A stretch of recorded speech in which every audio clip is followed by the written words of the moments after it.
इसी को दूसरे तरीके से बोला जाएगा तो क्या लिख दूंगा मैं, रिफ्लेक्शन थ्रू स्फेरिकल मिरर्स।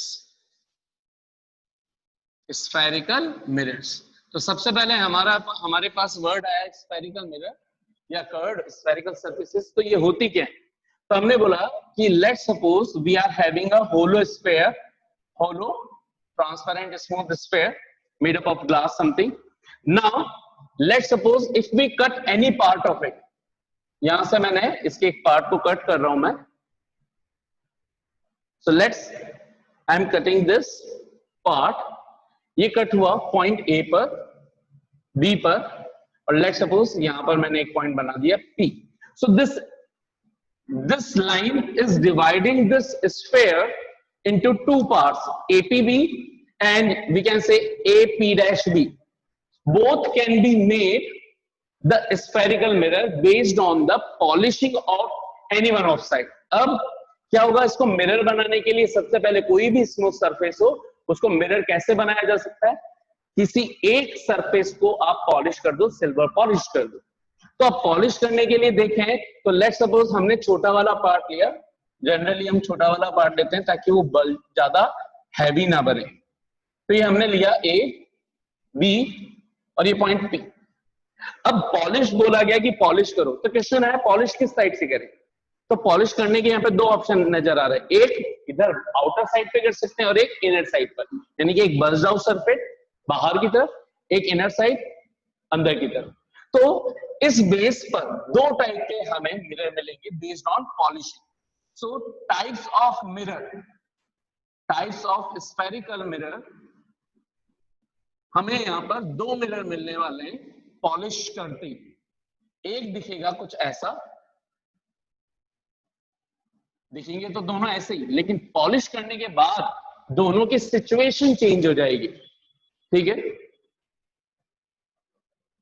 तो देखिए यहां पर लेट्स सपोज एक को मैंने पॉलिश कर दिया बाहर से, बल्जिंग आउट सरफेस, तो ये जो ब्लू शेडिंग है वो बता रही है पॉलिश सरफेस, और एक को कर दिया मैंने अंदर से, इनर सरफेस से पॉलिश कर दिया। ठीक, तो अब यहां पर जैसे ही किया तो दोनों के शेप तो सेम रहे, लेकिन दोनों की रिफ्लेक्टिंग सरफेस अलग हो गई।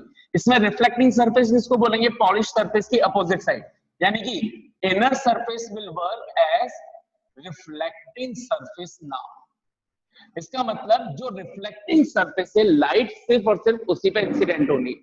ठीक इसी तरह से इसमें पॉलिश इनसाइड की है, बल्जिंग आउट सरफेस फ्री है, so this bulge out surface is called reflecting surface.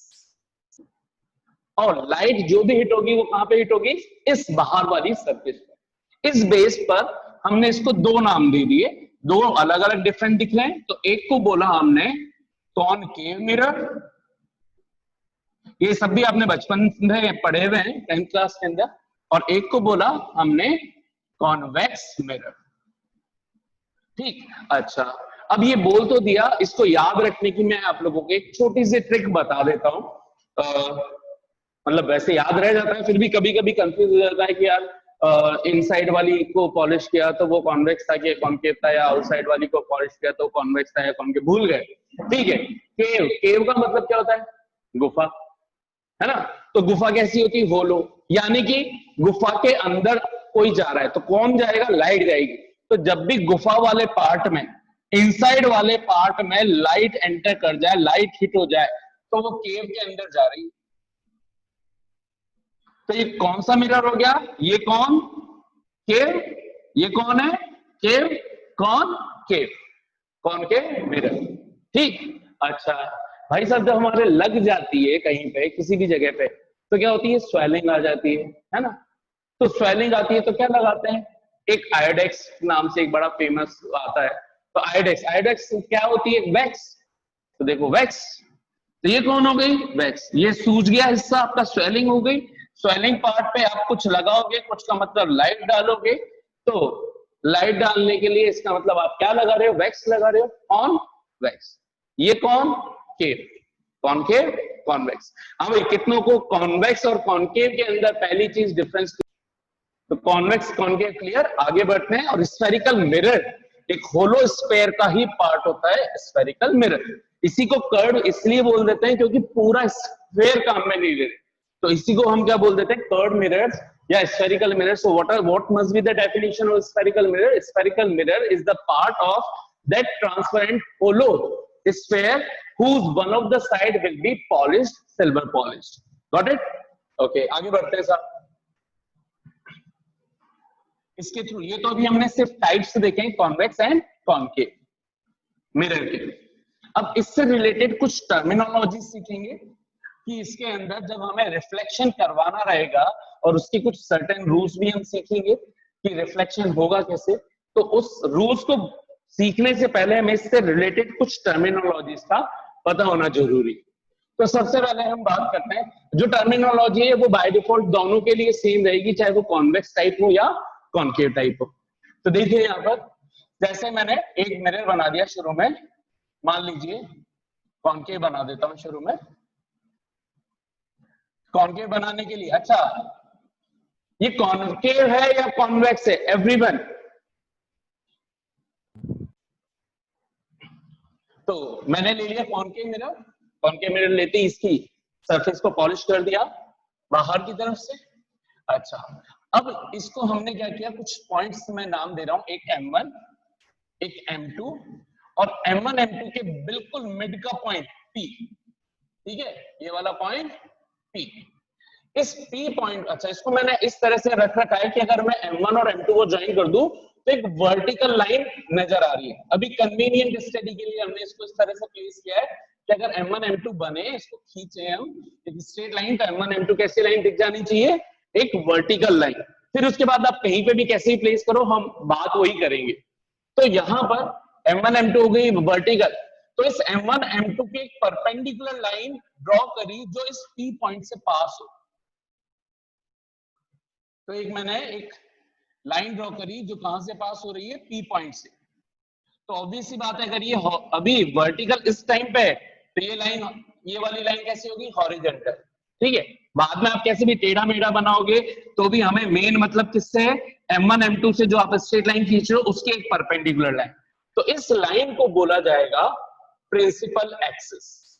What we say it, principal axis for the mirror, ठीक। This point P which is the midpoint of the size of the sphere M1 M2 is called pole of the mirror, ठीक है। and the line which is perpendicular to the straight size M1 M2 and passing through the pole is called principal axis, ठीक है sir. अब इसके अंदर दूसरी चीज, ये जो शेप है M1 M2 या ये वो जो स्ट्रेट लाइन है, इसको बोलते हैं aperture of the mirror, aperture of the mirror या simply size of the mirror, ठीक है। aperture of the mirror या size of the mirror, ये linear aperture बोली जाएगी, ये curved aperture बोली जाएगी। M1 P M2 is called curved aperture, M1 M2 straight aperture। by default simple aperture बोलेंगे तो M1 M2 straight line, that will give us the size of mirror, size of mirror, ठीक है। अच्छा, फिर एक word, ये तो आपने 10th में पढ़ा था। अब आएगा एक एंगुलर अपर्चर जो आपने नहीं पढ़ रखा है अभी तक। उसको देखिए कैसे बताएंगे।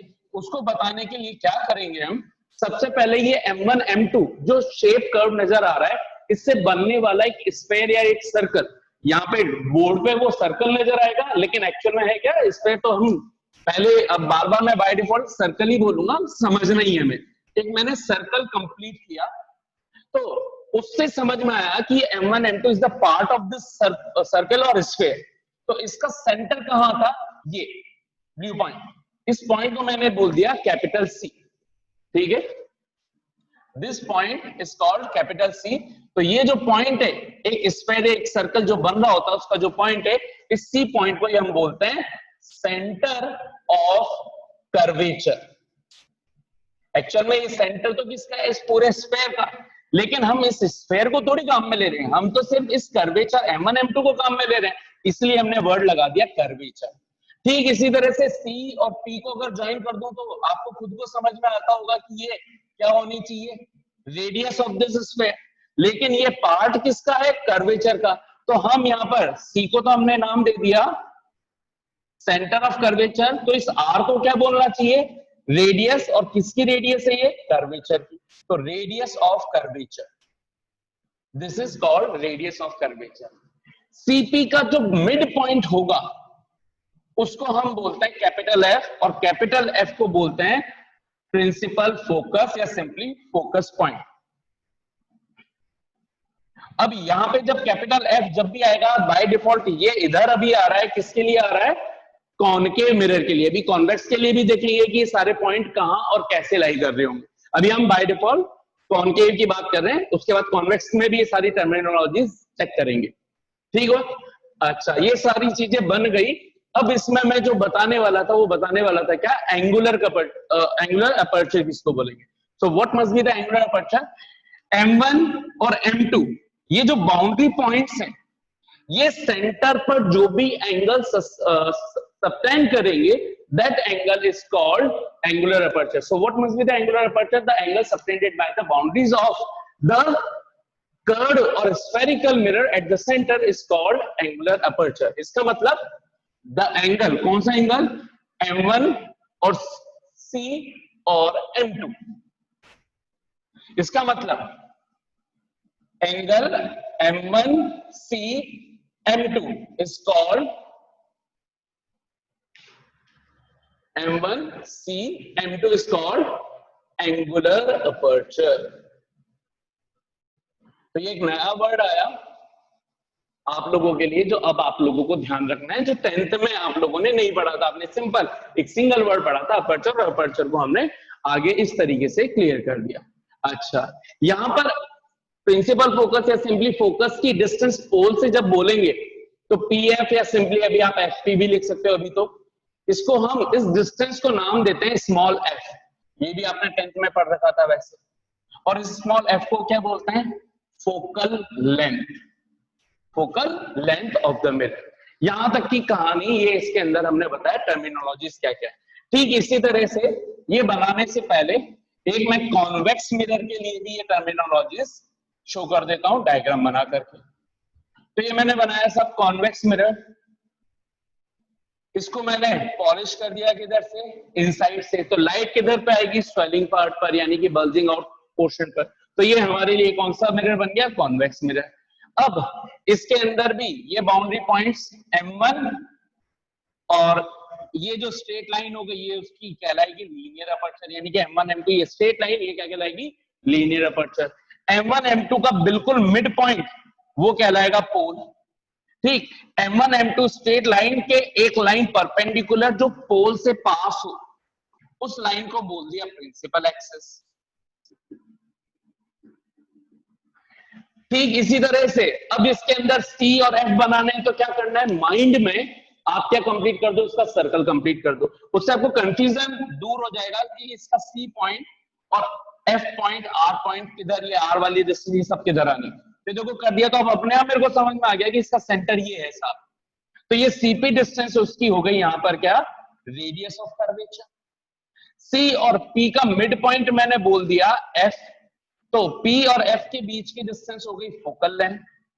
इसी तरह से M1 और C और M2 को अगर मैं ज्वाइन कर दूं तो ये मेरा कहलाएगा क्या, एंगुलर। ये वाला जो एंगल बन रहा है, इस एंगल को ही क्या बोलते हैं हम, angular aperture of the mirror.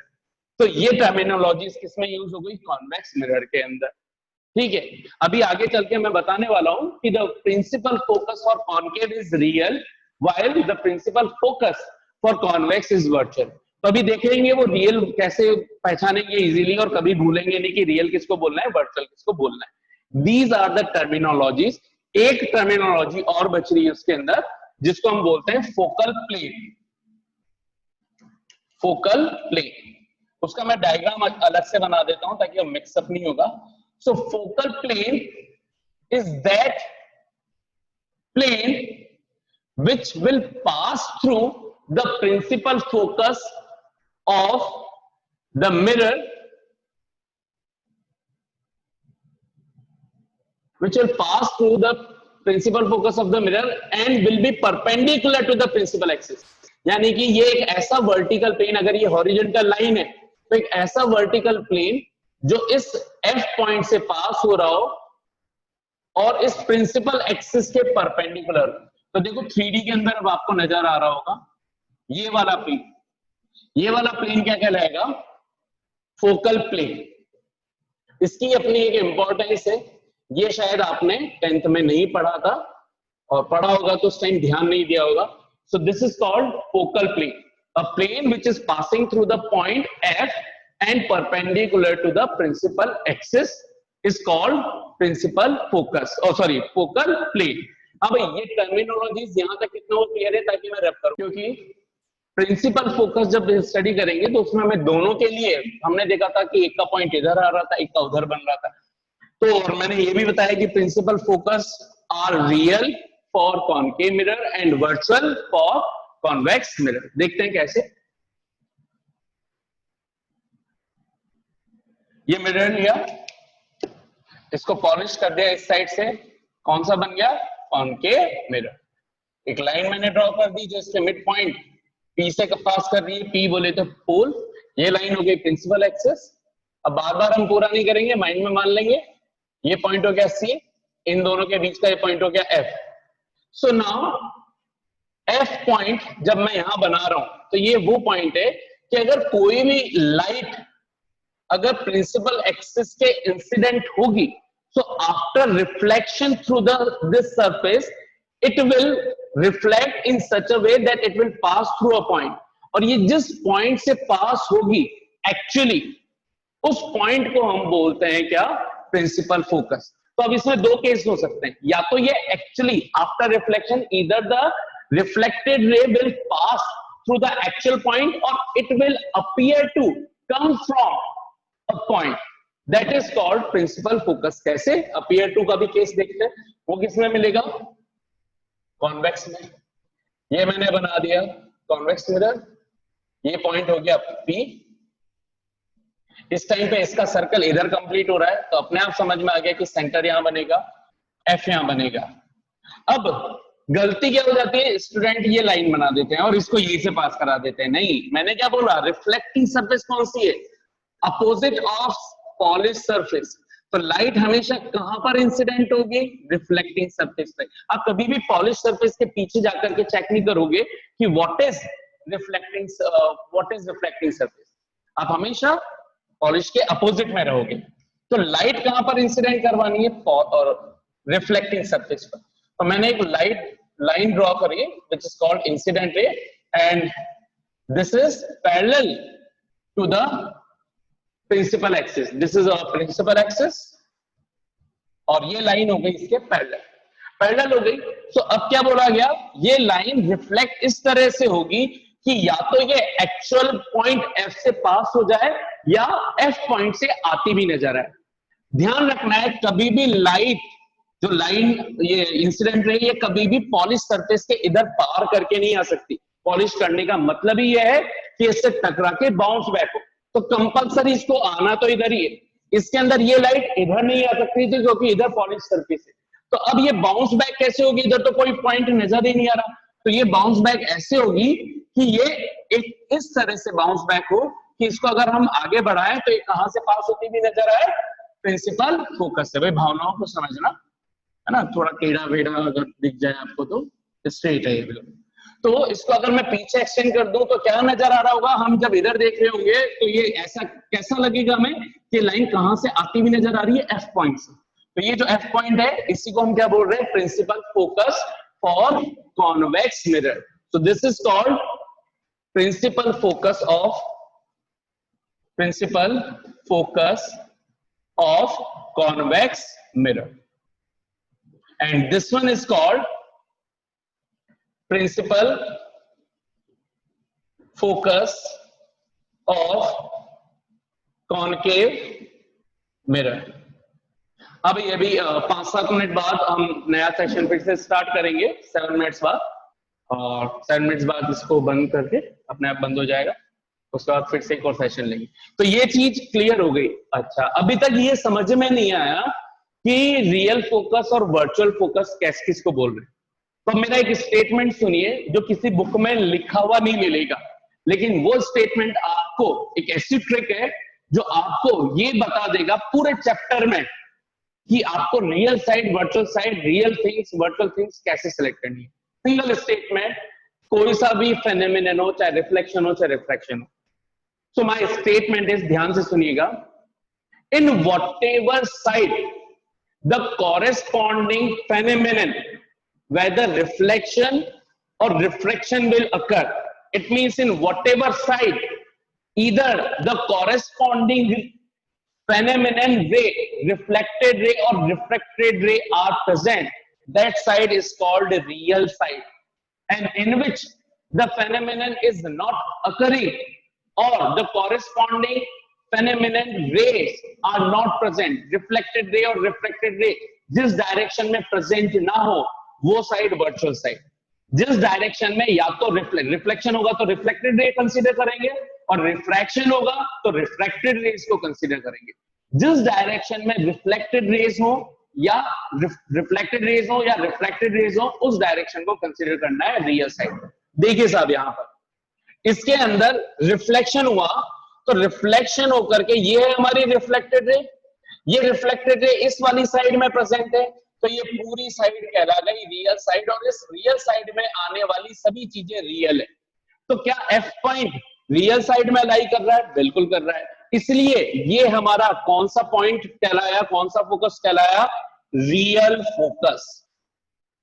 ठीक, इधर देखते हैं, इसमें रिफ्लेक्टेड रे, रिफ्लेक्शन किस तरफ, फेनोमेनन किस तरफ अकर हो रहा है? इस साइड। ये है हमारी रिफ्लेक्टेड रे, तो इस साइड पे हुआ तो ये वाली साइड कह रहा है रियल साइड। आपको लेफ्ट और राइट याद नहीं रखना, क्यों? क्योंकि ये लेफ्ट राइट तभी तक है जब तक ओरिएंटेशन ऐसी, ऐसे करते क्या होगा, ऐसे करते क्या होगा। इस वजह से जो मैंने सिंगल स्टेटमेंट बोला, जिस डायरेक्शन में कॉरेस्पॉन्डिंग फेनोमेनन वाली रेज यानी कि रिफ्लेक्टेड रेज या रिफ्रैक्टेड रेज प्रेजेंट हो वो साइड क्या लेनी है आपको? Real side. उसकी अपोजिट वाली जिसमें रिफ्लेक्टेड नहीं है या रिफ्रैक्टेड नहीं है उसको लोगे वर्चुअल साइड। तो इसका मतलब ये वाली साइड क्या होगी जिधर रिफ्लेक्टेड रे नहीं है? Virtual side. क्या हमारा एफ पॉइंट ये वाला principal focus point virtual side में है? बिल्कुल ऐसा। क्या हो गया? Virtual focus. इसका मतलब क्या मैं अब स्टेटमेंट बोल सकता हूं कि concave mirror, for concave mirror principal focus is real while for convex mirror the principal focus is virtual. यहां से मैंने कंक्लूजन तुरंत निकाल दी। Is that clear? कितनों को ये कहानी समझ में आ गई? स्टेटमेंट अच्छे से क्लियर हो गया? कहीं नोट करके लिख। तो ये हो गई हमारे क्या प्रिंसिपल फोकस के बारे में कहानी। अब हम नेक्स्ट क्लास के अंदर, नेक्स्ट सेशन के अंदर हम स्टार्ट करने वाले हैं क्या कुछ ऐसे पॉइंट जिसके थ्रू सबसे पहले हम डिसाइड करेंगे कि what are the direction terminologies, यानी कि हम साइन कन्वेंशन सबसे पहले करेंगे। 10th में भी आपने कर रहे थे साइन कन्वेंशन, थोड़ा सा मॉडिफाइड हो जाएगा, या अगर आपने 10th में अच्छे से पढ़े हुए थे तो शायद वही रहे, तो फिर भी देख लीजिए कि साइन कन्वेंशन क्या होते हैं, साइन कन्वेंशन को। लेकिन हम नेक्स्ट क्लास में स्टार्ट करेंगे क्योंकि अभी इतना टाइम बचेगा नहीं हमारे पास।